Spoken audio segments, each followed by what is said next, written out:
Hello, we're here today with Donetta Fields to talk about her collections tips. Donetta, what is your tip on handling difficult consumers? How do you get the call back in your control? Okay, well, after you take a breath, because sometimes difficult calls can sometimes make you upset. Take a breath and think about what the debtor has said. And sometimes what I do is repeat what they've said back to me. I'll say, so just so I understand what you're saying, blah blah blah blah blah. I'll repeat what they've stated as to what their problem is. If they're upset with a client, I'll repeat why they're upset with their client and how we can. Then I go into how we can resolve it.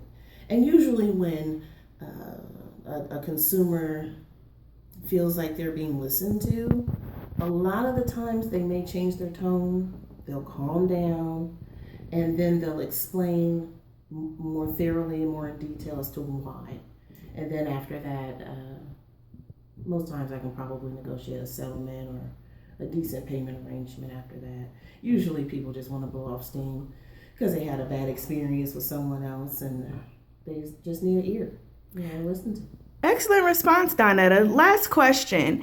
How do you know when it's time to move on from the call, and how do you close it? What clues do you listen for? I listen for I won't. When people say I won't pay, I'm not going to pay, that's when it's time for me to pretty much say goodbye. And, I wish you the best, and collection efforts will continue. Thank you, Donetta. Those were excellent tips. Talk to you next time. Back to you in the newsroom.